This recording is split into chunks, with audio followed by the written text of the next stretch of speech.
नमस्कार. आमच्या यूट्यूब चॅनलमध्ये आपलं सहर्ष स्वागत. आत्तापर्यंत आपण तिथी, वार, नक्षत्र, योग या सगळ्यांचा अभ्यास केला. आता आपल्याला इथून पुढं पत्रिका वाचन म्हणजे काय आणि पत्रिका हातात आल्यानंतर त्यात काय पाहायचं या गोष्टींचा अभ्यास करायचा आहे. या अनुषंगानं आपण आज पत्रिका वाचन म्हणजेच काय तर कुंडली कशी पाहावी भाग 1 याप्रमाणे 1, 2, 3, 4 अशा आपण कितीतरी कुंडल्या पाहणार आहोत. आणि हे पाठांतर करून होणार नाही. हा ज्योतिष हा सरावाचा भाग आहे. जेव्हा तुम्ही आनंद कुंडल्या तुमच्यासमोर येत राहतात आणि त्यांचा सराव करत राहता, कारण याचं असा की प्रत्येक कुंडली वेगळी आहे. कोणतीही कुंडली तिच्यासारखी दुसरी कुंडली असणे कधीच शक्य नाही आहे. कारण प्रत्येकाची तारीख, वार वेगळा, वेळ वेगळी, त्यात लग्न कुंडली वेगळी, त्यातले ग्रहमान वेगळे, तिथी, वार, नक्षत्र, योग, करण वेगळं, त्या प्रत्येकाची महादशा वेगळी.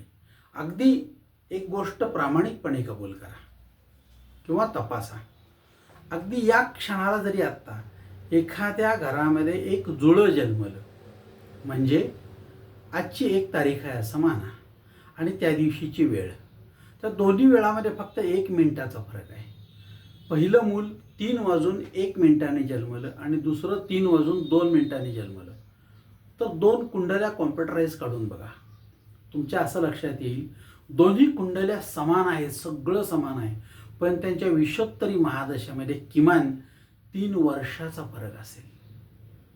म्हणजेच काय तर विषोत्तरी महादशेमध्ये सुद्धा तोच ग्रह आहे आणि त्याच नक्षत्राप्रमाणे त्याचीच दशा लागू झाली तरी 1 मिनिटामध्ये त्यांच्या ज्या 120 वर्षाच्या आयुष्याचा आपण अभ्यास करतो, जसं आपण पुढं जाऊ तसं हे सगळं गणित आपल्याला वेगवेगळं दिसेल आणि वेगवेगळ्या पद्धतीनं आपल्याला हे मांडलेलं दिसेल. आता आपल्याला बघायचं आहे की आज आपण कोणत्या स्वरूपाची कुंडली पाहणार आहोत. प्रयत्न करा. इथे बघा, ही एक कुंडली तुम्हाला दिसते आणि ह्या कुंडलीमध्ये तुम्हाला एक तारीख आणि वेळ दिलेली असते. आता ही तारीख आणि वेळ तुम्हाला दिलेली आहे, याच्यावरून आपण कुंडली बघणार आहोत. कुंडली आहे 28 जानेवारी 1992, एका मुलाची कुंडली आहे. वेळ आहे सकाळी 7:30 मुंबई. तुमच्याकडे जर कॉम्प्युटर असेल किंवा मोबाईल असेल तर कुंडली काढून बघा बरोबर आहे का नाही. नेहमी चेक करायचं, गावंड्यासारखं जगायचं. लोक काही जर म्हणतात आपण तपासत राहायचं.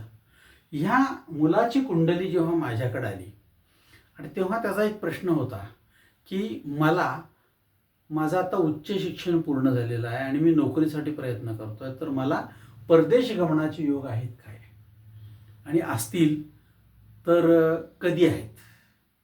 आता ह्या गोष्टीला 3-4 वर्ष होऊन गेली, परंतु त्याचं टिपण माझं आकडा अजून होतं म्हणून मी शोधलं. तर आता असं आहे, परदेश गमन म्हणजे काय तर आपण म्हणतो की भारताच्या बाहेर इतर जागी जाण्यासाठी स्थलांतराचे योग. हे बघत असताना आपल्याला सगळं पाहावं लागेल. ही त्याची कुंडली, त्याचं जर आपण कॅल्क्युलेशन काढून बघितलं तर लक्षात येईल वृश्चिक रास, विशाखा नक्षत्र, 4था चरण. त्यानंतर त्याचं लग्न आहे मकर, 10 सुरू होते कुंडली, 10, 11, 12. हे नक्षत्र जे लग्न जे आहे ते मकर, तिथं सुद्धा एक नक्षत्र असतं, ते आपल्याला कॅल्क्युलेट केल्यानंतर लक्षात येईल. तर हे मकर लग्नाची कुंडली आहे, पण हे नक्षत्र आहे श्रवण, 3रा चरण. आता प्रश्न असा की त्याची तिथी आहे कृष्ण नवमी, योग आहे वृद्ध आणि गरज नावाचं करण आहे. ह्या सगळ्यांचा अभ्यास केल्यानंतर लक्षात येईल आता की त्याचा प्रश्न काय आहे तर मला परदेश गमनाचे योग आहेत काय. आता ह्या कुंडलीचा जेव्हा आपण अभ्यास करतो तेव्हा असं लक्षात येईल की परदेश गमन म्हणजे काय बघण्यापूर्वी कुंडलीत काय काय आहे बघा. ह्या कुंडलीमध्ये 10 लिहिले, तिथे शनी आणि एक बारीकसा फटाका काढल्यासारखा काढलाय. याचा अर्थ असा की शनी अस्तंगत आहे. अस्तंगत म्हणजे तुमच्या पत्रिकेत तो आहे पण तसा तुम्हाला त्याचा उपयोग नाही.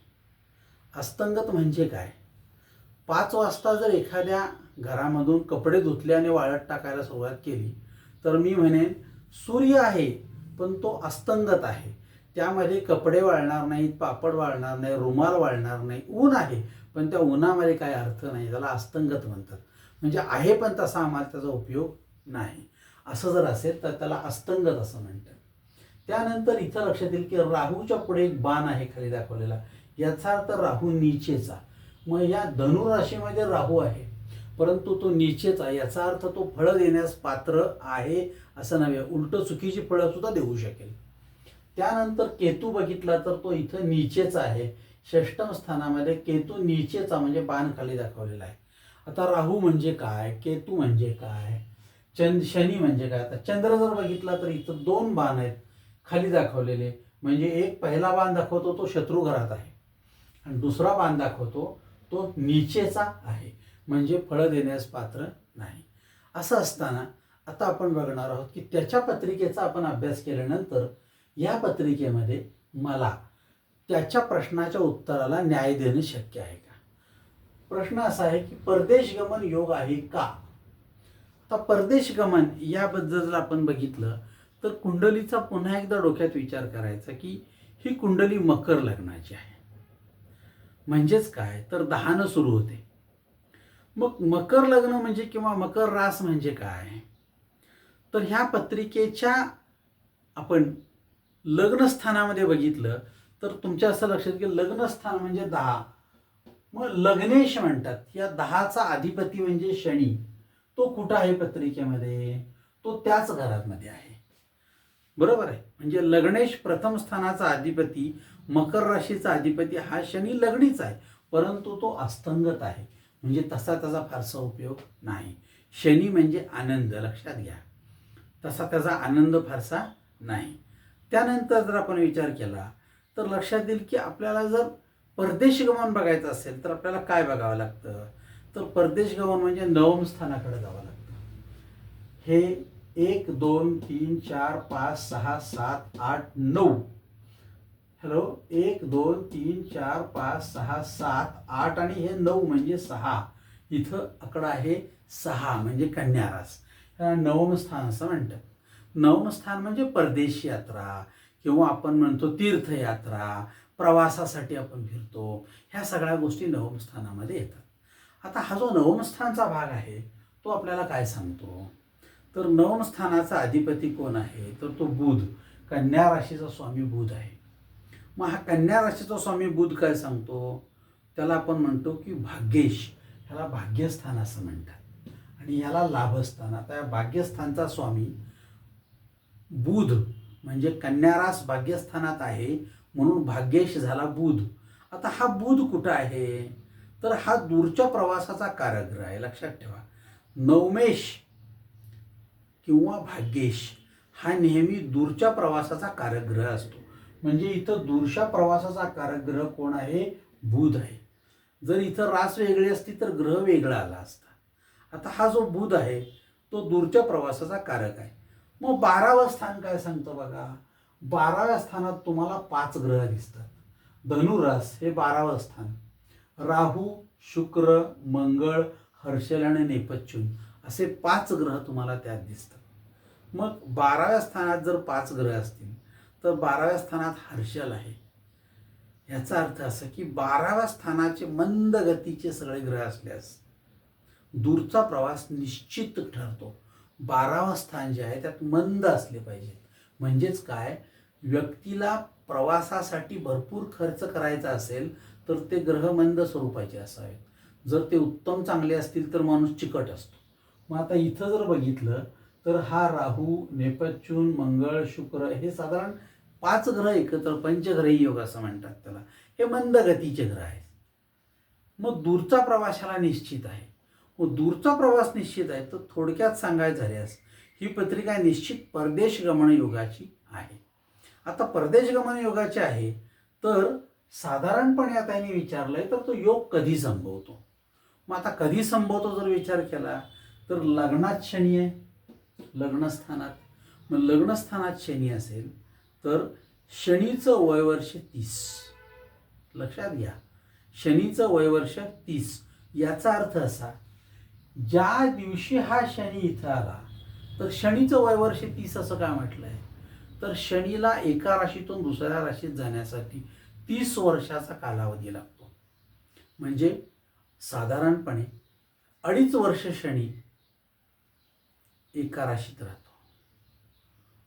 म्हणून 2.5, 2.5, 5 अधिक 2.5, 7, 7.5 अशा आपण 7.5 मोजतो.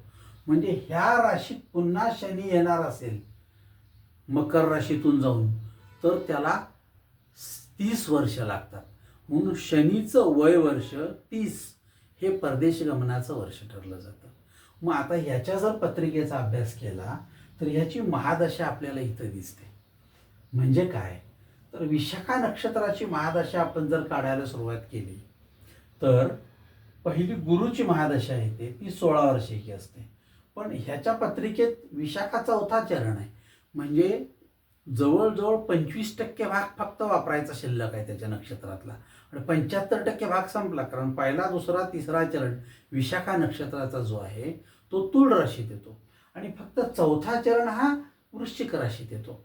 परिणाम काय झाला तर 6 तास किमान उरलेले असणार आहेत.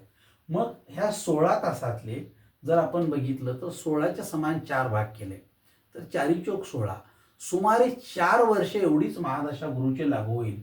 मग ती कॅल्क्युलेशन प्रमाणे थोडीशी कमी जास्ती होते. म्हणून एक म्हणजे जानेवारी 92, जन्म जानेवारी 92चा आहे.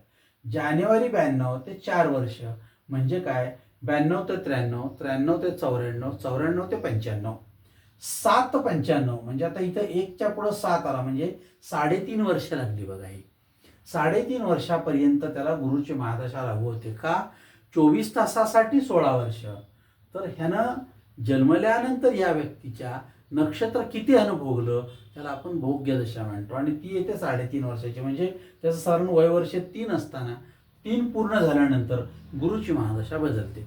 त्यानंतर त्याची शनीची महादशा सुरू होते, ती आहे 19 वर्षाची. म्हणजे 7/1995ला ती महादशा सुरू होईल आणि ती संपेल 7/2014ला. तेव्हा त्याचं वय असेल 22. मग त्याच्या 30व्या वर्षी त्याला योग आहेत असं आपण सांगतो. 30व्या वर्षी योग आहेत म्हणजे काय, कारण शनीचं वय 30. मग आता प्रश्न असा येतो की जर महादशात आपण अंतर्दशा बघत राहिलो तर मग नंतरची अंतर्दशा आहे बुधाची 17 वर्ष. ही 7/2014ला सुरू होते आणि ही सुरू झालेली महादशा 7/2031ला संपते. म्हणजे अजून यायचं आहे ते पुढे. आत्ता आपण 2026 मध्ये आहोत. 2031 म्हणजे अजून 5 वर्षानंतरचा कालावधी आहे. म्हणजे ही महादशा संपते तेव्हा त्याचं वय 39 असेल. परंतु 30व्या वर्षी जर म्हटलं असेल तर मग ह्या महादशेतली अंतर्दशा बघत असतो आपण. मग ह्या महादशेतली जी अंतर्दशा आहे ती चंद्राची महादशा आहे. 28 जानेवारी 2023ला त्याला बरोबर 30 वर्ष पूर्ण होतात. मग तो म्हणला मला 30 वर्ष पूर्ण झाले पण त्यावेळी मला तुम्ही सांगितलं होतं परदेशगमन योग आहे 30व्या वर्षी. परदेशगमन योग आहे आणि तो कधी आहे 30व्या वर्षी, पण तो घडून आला नाही. का घडून आला नसेल? मी म्हणलं तुम्हाला अडचण काय होती? नाही, काय झालं मला अडचण काय नव्हती. नेमकं त्या दरम्यान आमचा एक मित्र विमान प्रवासाने गेला होता आणि विमानातून येताना त्या विमानाचा अपघात झाला आणि त्याचा मृत्यू झाला. त्यामुळे मी इतका धसका घेतला की मी म्हणलं आपल्याला विमानात बसायचं नाही. हा जर विचार केला तर ह्याच्या मनानं धसका घेतलाय. परदेश गमनाचे योग आले, कधी आले 30व्या वर्षी त्याला संधी आली. कंपनीने ह्याचं नाव पाठवलं. ह्याला स्पेनमध्ये 3 वर्षासाठी पाठवण्यात आलं होतं. ह्याला जायचं ठरलं, विजा झाला, सगळं झालं आणि ह्यानं सांगितलं की अर्ज केला, घरी वडील अतिशय आजारी असल्याने मला तेवढं टाळावे माझं नाव, मी जाऊ शकत नाही असं खोटं सर्टिफिकेट जोडलं म्हणलं आणि मग कंपनीनं दुसऱ्याला पाठवलं. मग मी म्हटलं मग तू का गेला नाही? तर मी भ्यालो होतो. मग हा का भ्याला असेल याचा जर अभ्यास केला तर लक्षात येईल की चंद्राची महादशा चालू आहे आणि याच्या हे भाग्यस्थान, हे भाग्य आणि हे लाभस्थान, लाभ त्याला झाला होता परंतु त्या लाभामध्ये त्याला तो लाभ उचलता आला नाही. म्हणजे रस्त्यानं जाताना मला 100 रुपयाची नोट सापडली पण माझी पाठ दुखत असल्यामुळे मी वाकून घेतली नाही. तर ती कुणाची चूक? नोटेची चूक का माझी चूक? मला जमलं नाही वाकून ती घ्यायला, कोण काय म्हणेल म्हणून मी वाकलो नाही. वाकता येत होतं पुन्हा 100 रुपये घेतले आणि कुणी जर बघितलं आणि माझे आहेत म्हणलं तर परत द्यावे लागतील, कशाला श्रम वाया. असा विचित्र विचार करत मी काय केलं, माझा लाभ घालवला. नको, तिकडं दुर्लक्ष करून मी पुढे गेलो. असं जर तसं याचं झालं, याचा चंद्र जो आहे तो 2 बाजूला, एक म्हणजे शत्रू घरात आहे आणि 2 म्हणजे नीचेचा आहे. नीचेचा तो फळं उलटी देणार. आता हा नको म्हणला ज्या क्षणाला, त्या क्षणाला ह्याचा दुसरा मित्र तयार होता जायला. त्यानं ताबडतोब साहेबांना सांगितलं, साहेब तो नको म्हणतोय म्हणजे मला पाठवा, मी तयार आहे, माझा विजा तयार आहे, माझ्याकडं काय आहे, पासपोर्ट आहे, सगळं आहे. मग एका मिनिटात त्याचा अर्ज कॅन्सल केला आणि त्यांनी त्याला पाठवलं. म्हणजे काय झालं, तर तुमच्या या पत्रिकेमध्ये एकतर शत्रू घरात आहे, म्हणजे तुमच्या वतीनं तुमच्याबरोबरचा माणूस शत्रू म्हणता येणार नाही, पण तो तयार होता जायला. माझा नंबर का लागला नाही असं वाटत होतं, आणि हा नको म्हणल्यावर त्याला एका मिनिटात संधी मिळाली. म्हणजेच तुमच्या पत्रिकेत एकाच वेळी चंद्र नीचेचा, चंद्र म्हणजे यशाचा कारकग्रह. मग हे यश जे आहे ते मिळू नये अशी व्यवस्था जरी तर लाभात असेल, तर त्याचा लाभ होऊ नये अशी व्यवस्था असेल, तर तुम्हाला आम्ही सांगून परदेश गमनाचा योग आहे आणि तो कधी आहे, पण लाभ घ्यायचा जर तुमच्या नशिबात नसेल, तर आम्ही किंवा ज्योतिषानं तुम्हाला द्यायची तयारी दाखवली तरी तर त्या क्षणाला, त्या वेळेला म्हणजे 28 जानेवारीला 2023ला ह्याला लाभ घ्यायची संधी नको का? ह्याला पाहिजे होती, पण ह्याला बुद्धी झाली नाही, ह्याला त्या यशाला नको वाटलं आपल्याला हे करायला. आणि चंद्र म्हणजे मनाचा कारग्रह, यानं मनानं धास्ती खाल्ली होती म्हणून हा गेला ना, यानं खोटं कारण जोडलं. म्हणजे मनानं धास्ती खाल्ल्यामुळे हा सगळा प्रकार घडून आला. तर या सगळ्या गोष्टीला कारण काय असेल, तर हा चंद्र असेल. त्यामुळं आपण एखादा योग काढला तर तो घडेल का नाही हे निश्चितपणे सांगता येतं, परंतु आत्ताच सांगितलं तर तो आत्ताच मनानं काय होणार, धास्ती खाणार आणि मला जमणार नाही म्हणणार. म्हणून काही गोष्टी सांगायच्या टाळल्या पाहिजेत. आपण जर त्या टाळल्या आणि पुन्हा तो मला म्हणला की हे का झालं नाही, मला तुम्ही कारण सांगू शकाल काय, मग जेव्हा त्याचा आम्ही अभ्यास केला तेव्हा लक्षात आलं की मी सांगितलं त्यांना की हा सगळ्यात मोठा धोका तिथं संभवतो. तुमचं मानसिकदृष्ट्या दमन झालेलं आहे, तुम्ही मानसिकदृष्ट्या भ्यालेला आहात, म्हणून तुम्हाला हा योग आलेला नाही. निश्चितपणे तुमची पत्रिका तुम्हाला मार्गदर्शन करते. काही वेळेला तुमची जन्मवेळ चुकलेली असते, काही वेळेला तुम्ही तुमचे निर्णय चुकीचे घेतात, काही वेळेला परिस्थिती दुसरी अडचणीची आलेली असते. म्हणजे घरातलं कोणतरी आजार असतं, आपलं मानसिकदृष्ट्या तयारी नसते, आपल्याला कुठंतरी एखाद्या प्रेम प्रकरणात अफेअरमध्ये एखादी मुलगी अडकवून बसवत असते, तू जायचंच नाहीस, आता कुणाला सांगता येत नाही हे जगात कारण. मग आई म्हणते की नाही बाबा मला सोडून जाता येणार नाही. बऱ्याच वेळेला युद्ध परिस्थिती सुरू असते, बऱ्याच वेळेला आर्थिकदृष्ट्या आपली परिस्थिती चांगली असते, परंतु घरचं काहीतरी 2 महिन्यावर एखाद्या बहिणीचं लग्न आलेलं असेल तर जाणं आणि पुन्हा येणं एवढा खर्च करणं शक्य नसतं. मग आपल्या ह्या त्रुटी असतात आणि आपण त्या त्रुटीमुळे एखादी गोष्ट नाकारतो आणि दोष देताना मात्र नाही नाही ते पंचांगात लिहिलं होतं पण ते काय खरं नसतं असं आपण म्हणतो. म्हणजे आपण आपल्याही काही मर्यादा आहेत, त्यामुळं आपण एखादी गोष्ट संधी घालवली असेल तर आपण विचार करा की आपलं काही चुकतंय का. आपण लोकांना दोष न देणं फार सोपं आहे. त्यामुळं तुमच्या पत्रिकेत असे कुठले योग आहेत का, आणि जर असतील तर ते कसे शोधायचे, या पद्धतीनं आपण रोज एक पत्रिका याप्रमाणे अभ्यास करणार आहोत. ज्या गरजूंना, ज्या लोकांना अभ्यास शिकायचा आहे, ज्या लोकांना पत्रिका वाचन शिकायचं आहे, त्या लोकांनी ह्या पत्रिका घ्याव्या, काढून बघाव्या आणि ह्या सगळ्या गोष्टींचा एकदा अभ्यास करावा. कदाचित या संग्रही ठेवाव्या, म्हणजे तुमचा व्यासंग वाढेल आणि तुम्हाला लोकांना ज्योतिष सांगताना एक गोष्ट लक्षात येईल की आपल्याला मार्गदर्शन पर काय डोक्यात आहे माझ्या, कसं कुठं काय बघितलं पाहिजे आणि काय बघितलं तर ते कसं बघितलं, आणि या गोष्टींचं आपल्याला मार्गदर्शन होईल. निश्चितपणे तुम्ही शिकाल, परंतु यासाठी अनेक पत्रिकांचा अभ्यास गरजेचा आहे आणि तुम्ही तो कराल याच्यावर माझा विश्वास आहे. प्रयत्न करा. अशाच अनेक पत्रिकांसाठी पुढच्या विषयामध्ये भेटूया आपण, की दुसरा विषय आणि दुसरी पत्रिका. अशा आपल्याकडे किमान 500 तरी पत्रिका आहेत. आपण एवढ्या बघणार आहोत. तुम्हाला जेवढं शक्य आहे तेवढं बघा आणि जेवढं शक्य आहे तेवढं शिकत राहा. रोज एक या विषयामध्ये आपल्याला हे शिकता येईल.